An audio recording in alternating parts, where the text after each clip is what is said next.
अरे तो साफा बकलोल है ये तो करे खवा तार है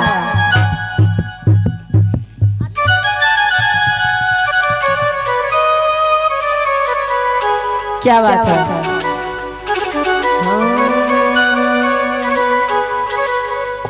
हरे की जोड़ी बनल रहे दुल्हा दुल्हन के। अब ये दिन राजा हरे की जोड़ी बनल रहे दुल्हा दुल्हन के। अरे समझी के जब बारात साज के जब दरवाजा पे लगलन हा तो परछे खातिर मैना रानी गईलन हा देख के का कहलन हां मेरे करिया दामाद देखी अरे मैना दे रही नसीबा शंकर हरे।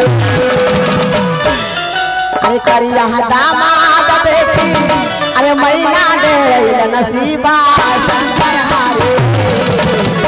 का कहलन नारद बाबा के ये नारद अरे ई कोई दुल्हा में दुल्हा कहां लाके फंसा देता। अरे करिया दामाद देखी अरे मैना दे रही नसीबा शंकर हारे। बोलिए नारद कहां फंसाई शंकर हारे। बोलिए नारद कहां फंसाई शिवा शंकर हारे। करिया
अरे हमारे बेटी कितना सुंदर बाड़ी अरे दुल्हा कितना अच्छा सुंदर बाई साथी।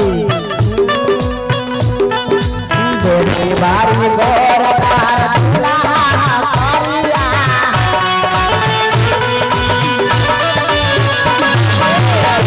बाड़ी गोर काला बारू दामाद हो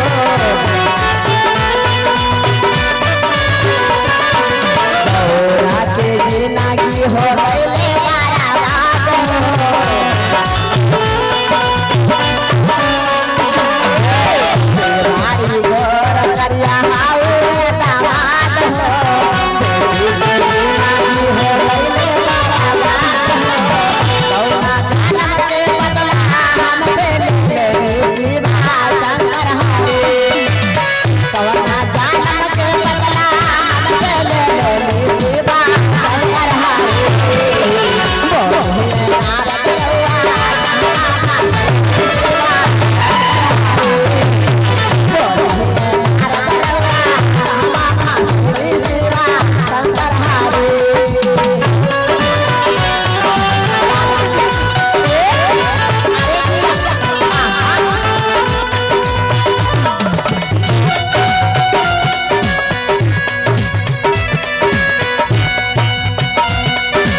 सबके दामाद है बोलोरो स्कॉर्पियो से हमर दामाद का से आइले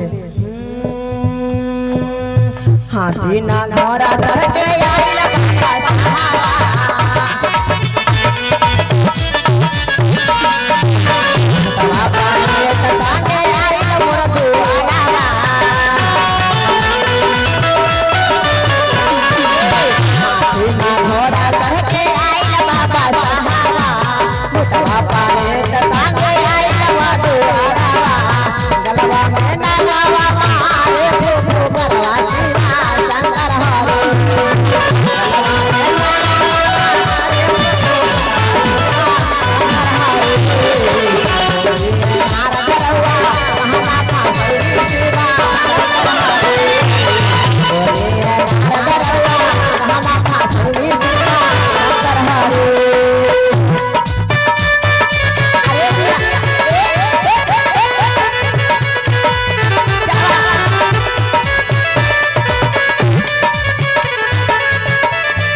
के गांव घर सब चहा गए, हम तो नाके कट गए।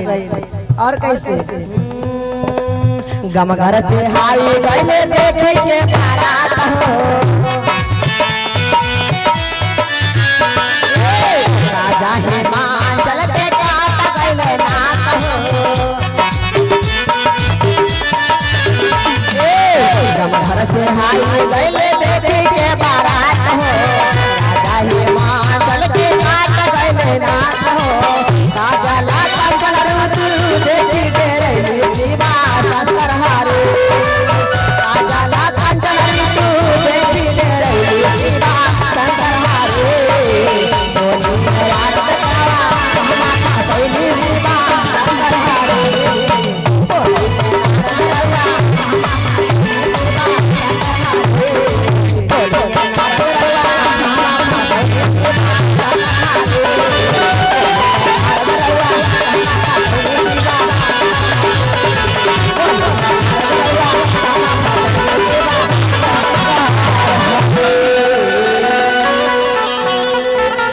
जहिया के नारद भेटा जे वाला तोहरा के खैर नहीं खे, या तो गोड़ टूटे या तो हाथ टूटे, तोहरा गुआई के भुला दे हो।